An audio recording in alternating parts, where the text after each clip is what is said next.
नमस्कार, भारत समाचार में आप सभी दर्शकों का बहुत स्वागत है। आप देख रहे हैं हुकूमत 2019। मैं हूं आपके साथ राहुल सौमित्र। हुकूमत 2019 में आज बात होगी कांग्रेस के घोषणा पत्र जन आवाज की। कांग्रेस ने अपने घोषणा पत्र में तमाम वादे किए हैं। युवाओं को रोजगार दिया जाएगा, यानी 20 लाख से ज्यादा, तकरीबन 22 लाख सरकारी नौकरी का वादा कर दिया। किसान के लिए अलग से बजट होगा और 10 लाख लोगों को ग्राम पंचायत स्तर पर नौकरी दी जाएगी। इसके अलावा बहुत कुछ है।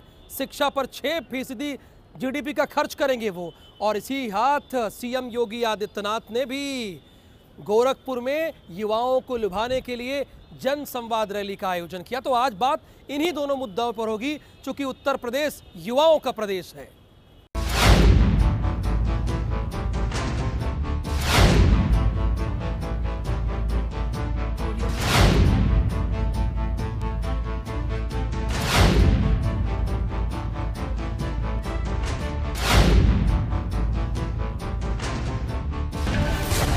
तो कांग्रेस ने अपना घोषणा पत्र जारी कर दिया है। गरीबों को कांग्रेस सालाना 72,000 रुपए देने वाली है।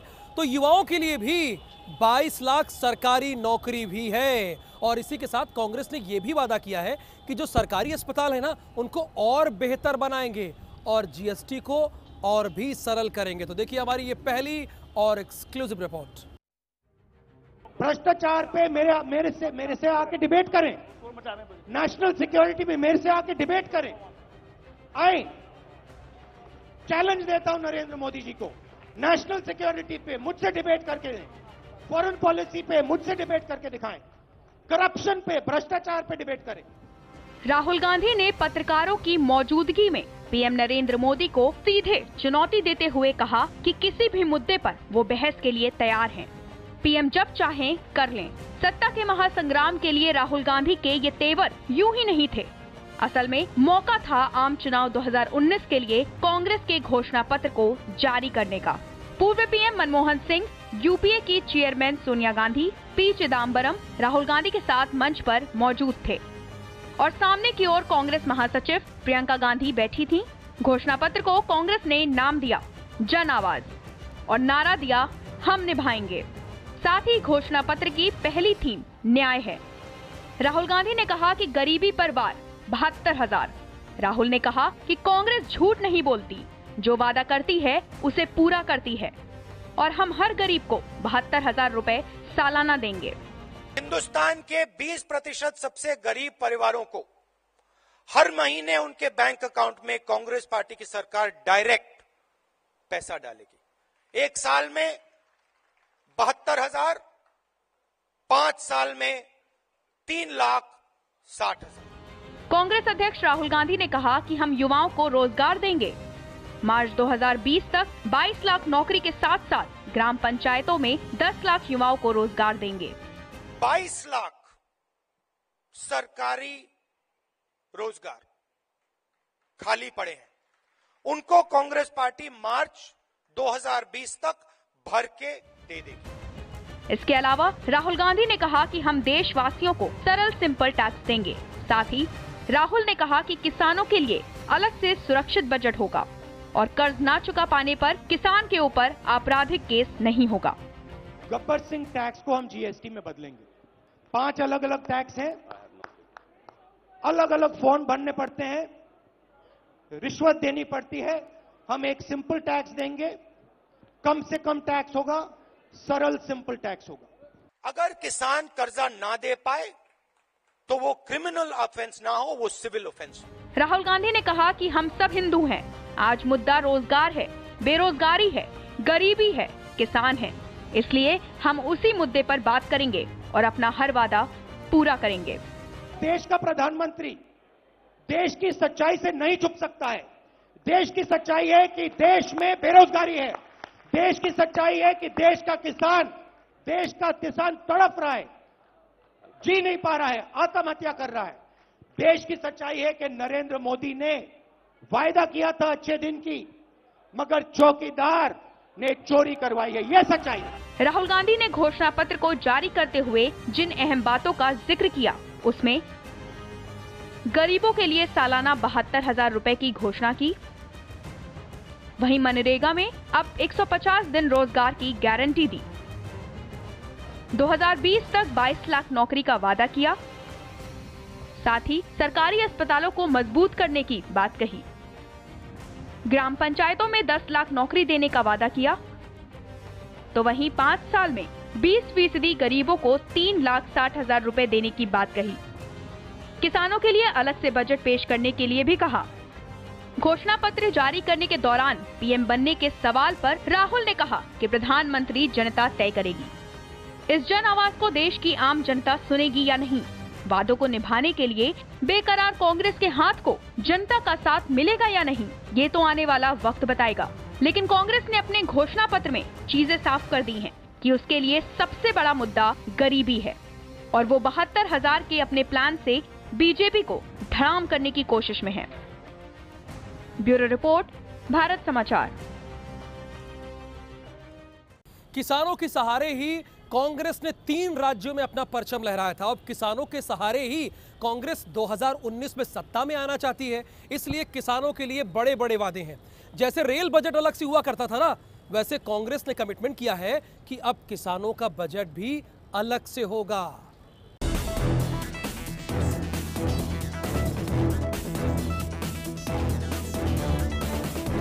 राहुल की नई कांग्रेस रक्षा और रेल बजट की तरह अब किसान बजट भी देगी, जो देश की तकदीर और तस्वीर दोनों बदलेगी। साल 2009 में कांग्रेस को जिसके सहारे जीत मिली थी, उसी पर फिर से राहुल गांधी ने दांव खेल दिया है। कांग्रेस ने अपने जन आवाज घोषणा पत्र के केंद्र में किसानों को रखा है और सत्ता मिलने पर किसानों को राहत देने वाले कई लोक लुभावन वादे किए गए हैं। राहुल गांधी ने कांग्रेस का जन आवाज घोषणा पत्र जारी करते हुए ऐलान किया कि जिस तरह से रक्षा मंत्रालय और रेल मंत्रालय के बजट बनते हैं, उसी तरह से किसानों के लिए भी अलग से बजट बनाया जाएगा, जिसमें सिर्फ किसानों के मुद्दे होंगे। राहुल गांधी ने कहा कि किसानों का एक अलग बजट होना चाहिए और किसानों को मालूम होना चाहिए कि उनके लिए कितना बजट दिया जाएगा और उन्हें कितना न्यूनतम समर्थन मूल्य मिलेगा। तो किसानों के लिए हमने 2 चीजें, बड़ी चीजें सोची हैं। एक कि एक सेपरेट किसान बजट होना चाहिए, जैसे रेलवे बजट होता था।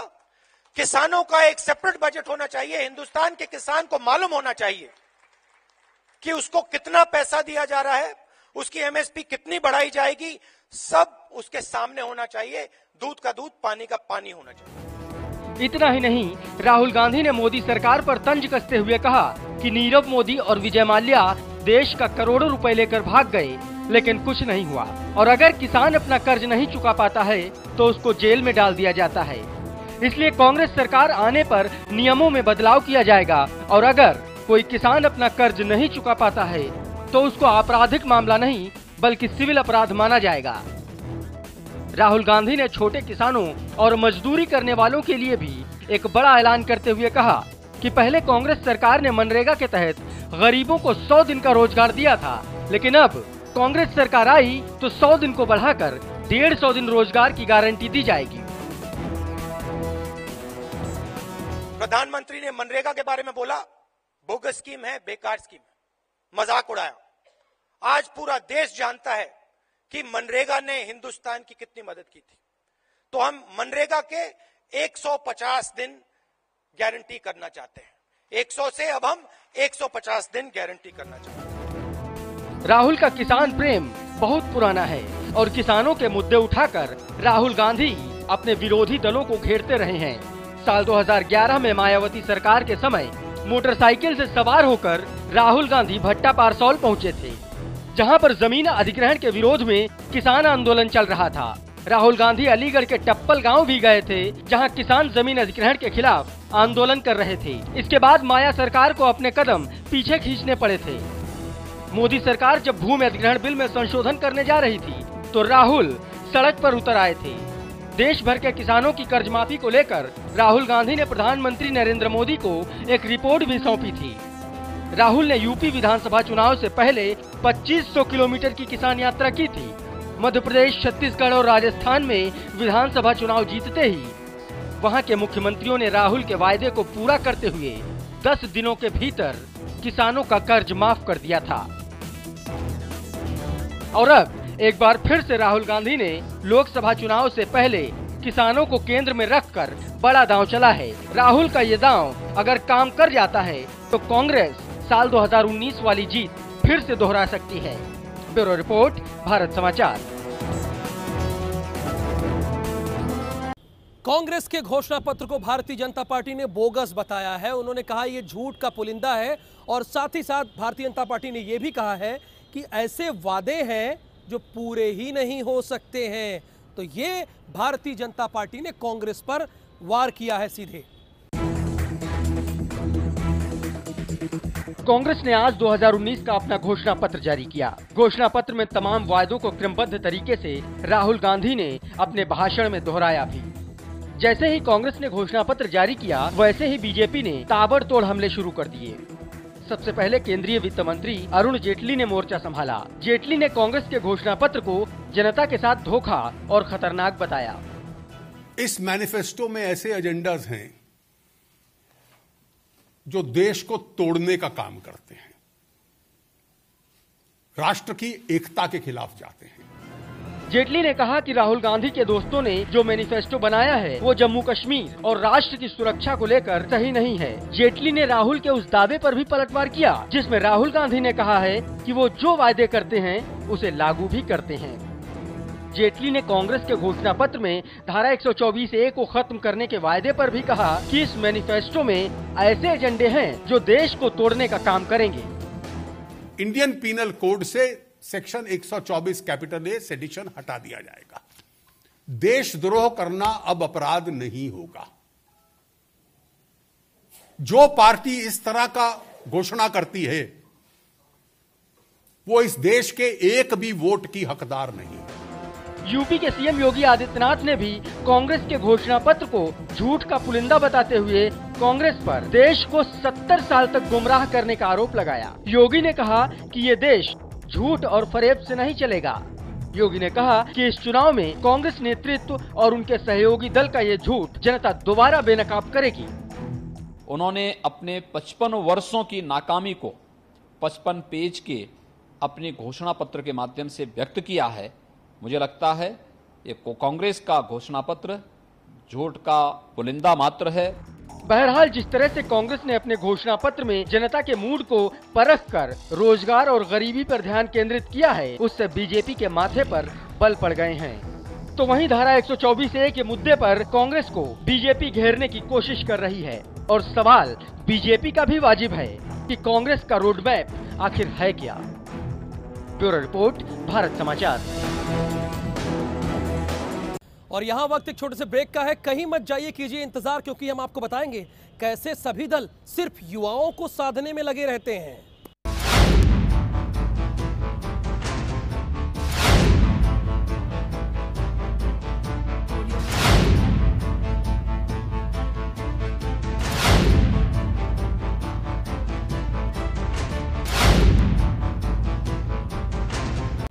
सभी पार्टियों के लिए सबसे आसान कौन होता है? युवा।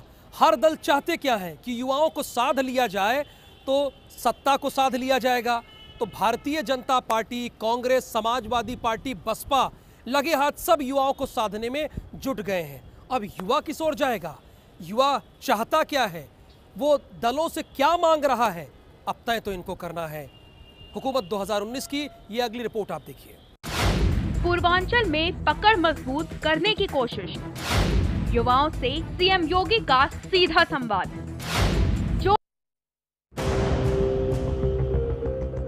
2019 में देश की हुकूमत के लिए सभी सियासी दल अपने चुनावी गणित को बैठा रहे हैं। बीजेपी के सामने अपनी साख बचाने की चुनौती है तो कांग्रेस के सामने सत्ता पाने की। दिल्ली की गद्दी पर बैठने का रास्ता उत्तर प्रदेश से होकर गुजरता है। ऐसे में गठबंधन के सामने भी 2019 लोकसभा चुनाव में अपना वजूद बचाने की बड़ी चुनौती है। सत्ता और सिंहासन की लड़ाई में सबकी नजरें मतदाताओं पर टिकी हैं। सियासी जंग में जनादेश का ऊंट किस करवट बैठेगा, इसका हिसाब किताब सभी पार्टियां लगा रही हैं। बीजेपी हो या कांग्रेस, गठबंधन हो या दूसरे दल, सबकी नजरें अब युवा मतदाताओं पर टिक गई हैं। 2019 में होने वाले 17वीं लोकसभा चुनाव की पटकथा युवा मतदाता लिखेंगे। क्योंकि कहा जाता है कि जिस ओर जवानी चलती है उस ओर जमाना चलता है।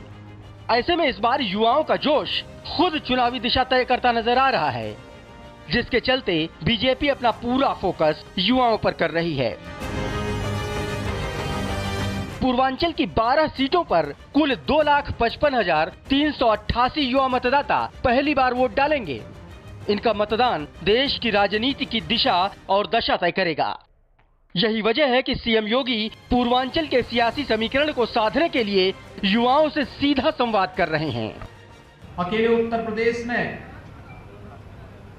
लगभग 14.5 करोड़ मतदाता हैं जिन्हें 2019 के लोकसभा सामान्य निर्वाचन में भागीदार बनने का अवसर प्राप्त होगा और इसमें से एक बड़ी संख्या वह है जो मतदाता पहली बार मतदान करने के लिए जाएगा। युवाओं पर सियासी पार्टियों का फोकस कोई नया नहीं है। 2014 के लोकसभा चुनाव में भ्रष्टाचार का मुद्दा था।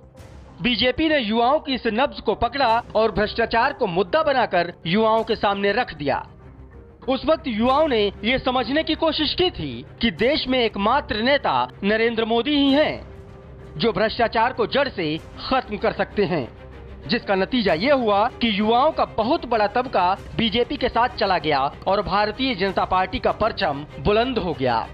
युवा सियासत के सहारे 2019 की बैतरणी पार करने में जुटी भाजपा अपने चुनावी आगाज को युवाओं के संवाद के साथ शुरू कर दिया है। योगी आदित्यनाथ ने गोरखपुर और बनारस से युवाओं को साधने के लिए संवाद किया। मामला साफ है कि पूर्वांचल में युवा चुनाव को दशा और दिशा देते हैं। इसी चीज को साधने के लिए योगी ने युवाओं को अपने साथ जोड़ने की एक नई परिपाटी की शुरुआत कर दी है। 17वीं लोकसभा चुनाव की बिछी चुनावी बिसात युवा मतदाताओं के इर्द गिर्द घूमती दिख रही है। चुनाव आयोग के अनुसार 2014 में जितना जीत का अंतर था, 2019 में पहली बार वोट करने वालों की संख्या उससे कहीं ज्यादा हो सकती है। तो यूपी में 18 से 19 साल के युवा वोटरों की संख्या 16,75,567 है। वहीं 20 से 29 साल के मतदाता करीब 27% हैं। तो 30 से 39 की उम्र के लगभग 26% मतदाताओं के हाथ में भी चुनावी कमान होगी। 2019 में युवा मतदाताओं की संख्या बढ़ी है। जाहिर सी बात है कि इनमें उत्साह भी कुछ ज्यादा ही होगा। दिल्ली की सत्ता पर कौन राज करेगा 2019 में युवा ही तय करेंगे। 25 करोड़ युवा मतदाता जिस भी पार्टी या प्रत्याशी के पीछे खड़े हो जाएंगे, जीत उसी की होगी। चुनाव आयोग के आंकड़ों के अनुसार 2019 के लोकसभा चुनाव में 9% वोटर पहली बार शामिल होंगे। करीब 1.5 करोड़ युवा मतदाता 18 से 19 साल के बीच के हैं। युवाओं के उत्साह को अपने पक्ष में करने के लिए हर कोई अपना अपना जाल फेंक रहा है। इस मामले में किसका जाल कितना मजबूत होगा, ये 23 मई को सामने आएगा। 2019 के सियासी फतह के लिए पूर्वांचल से योगी आदित्यनाथ ने युवाओं को जोड़ने के लिए चुनावी आगाज को कर दिया है। युवा 2019 में बीजेपी के साथ होंगे कितना, ये तो चुनाव परिणाम बताएंगे, लेकिन 2014 के फार्मूले को फिर से दोहराने में बीजेपी जुट गई है। कैमरामैन नूर के साथ भूपेंद्र दुबे, भारत समाचार, लखनऊ। उत्तर प्रदेश युवाओं का प्रदेश कहा जाता है क्योंकि युवा सबसे ज्यादा उत्तर प्रदेश में ही है और इसीलिए सीएम योगी आदित्यनाथ जानते हैं कि युवाओं से संवाद करना चाहिए। वो युवाओं से संवाद करने के लिए आज गोरखपुर पहुंच गए। चूंकि युवाओं का आक्रोश बहुत है, सड़कों पर उतरते हैं, अपनी रोजगार के लिए जद्दोजहद करते हैं। सीएम योगी आदित्यनाथ ने उनकी बात को ध्यान से सुना और पूरा करने की पूरी बात भी उनसे कही है। पूर्वांचल में पकड़ मजबूत करने की कोशिश, युवाओं से सीएम योगी का सीधा संवाद, जोश जगाकर बीजेपी को जिताने की अपील, युवाओं को अपने पाले में करने का दांव, नए वोटरों को साध कर जीतेंगे चुनाव। पूर्वांचल पर पकड़ और मजबूत करने के लिए मुख्यमंत्री योगी आदित्यनाथ ने अब युवाओं को साधने की कोशिश शुरू कर दी है। नेपाल क्लब में युवाओं को संबोधित करते हुए सीएम योगी ने खूब जोश भरा और कहा कि बीजेपी सकारात्मक राजनीति के साथ देश को आगे बढ़ा रही है, लेकिन सपा बसपा और कांग्रेस केवल नकारात्मक राजनीति करती हैं। सीएम योगी ने कहा कि यूपी में सबसे ज्यादा युवा हैं और देश युवा जोश से भरा हुआ है, लेकिन पुरानी सरकारों ने युवा शक्ति का सही तरीके से इस्तेमाल नहीं किया। राहुल गांधी पर तंज कसते हुए कहा कि जिनकी सरकारें गरीबों को खाता तक नहीं खोल पाई हैं, वो अब गरीबों को 72,000 देने की बात कर रहे हैं। राहुल गांधी सिर्फ युवाओं को सपना दिखा रहे हैं। आज कांग्रेस के नेता कहते हैं कि हम हर नौजवान, हर गरीब परिवार को 72,000 रुपया सालाना देंगे। हम पूछना चाहते हैं कांग्रेस के अध्यक्ष से, जो सरकार इस देश के गरीबों के लिए खाता नहीं खोल पाई बैंक में, उससे ये उम्मीद करना कि वो किसानों के खातों में, गरीबों के खाते में पैसा देगी, ये दिवा स्वप्न के अलावा कुछ नहीं है। सीएम ने कांग्रेस पर आरोप लगाते हुए कहा कि आजादी के बाद से कांग्रेस ने युवाओं के साथ बड़ा षड्यंत्र किया है, लेकिन आज का युवा हर षड्यंत्र को विफल करने में सक्षम है। सीएम योगी ने मोदी सरकार की जमकर तारीफ भी की और कहा कि 5 साल में स्वच्छता के प्रति लोग जागरूक हुए हैं। अब चीन की घुसपैठ नहीं होती है। पहले पाकिस्तान हमला करता था और सिर्फ बातें होती थी, लेकिन अब बदले में करारा जवाब दिया जाता है। पुलवामा हमले का 72 घंटे में मोदी सरकार ने बदला ले लिया। भारत आज दुनिया की 6ठी अर्थव्यवस्था है। आने वाले 5 सालों में 3रे नंबर पर होगा। अंतरिक्ष में भी भारत महाशक्ति बन गया है। सीएम योगी ने कहा कि ये सब मुमकिन हो पाया है क्योंकि केंद्र में मोदी है। जिस ताकत को हासिल करने के लिए भारत को बहुत पहले प्रयास करना चाहिए था, लेकिन उस प्रकार के दूरदर्शी सोच के, नेतृत्व के अभाव के कारण भारत ने जो शक्ति अर्जित नहीं कर पाया था, वह शक्ति 1 सप्ताह पहले भारत के प्रधानमंत्री श्री नरेंद्र मोदी जी के नेतृत्व में इस देश के वैज्ञानिकों ने उस ताकत हासिल की। युवा मतदाताओं को शुभकामनाएं देते हुए सीएम योगी ने युवाओं से राष्ट्र निर्माण में भूमिका अदा करने की अपील की है और कहा कि ये लोकतंत्र का महापर्व चल रहा है और इसमें युवाओं को बढ़ चढ़कर हिस्सा लेना चाहिए, क्योंकि युवाओं का वोट ही विकास की दिशा तय करेगा। सीएम ने कहा कि आज भी हमारा है और आने वाला कल भी हमारा ही होगा। गोरखपुर से विकास शाही, भारत समाचार। हुकूमत 2019 में आज के लिए बस इतना ही। अगले सेगमेंट में राजनीतिक हलचल से जुड़ी कुछ और खबर दिखाएंगे। तब तक बने रहिए आप भारत समाचार के साथ।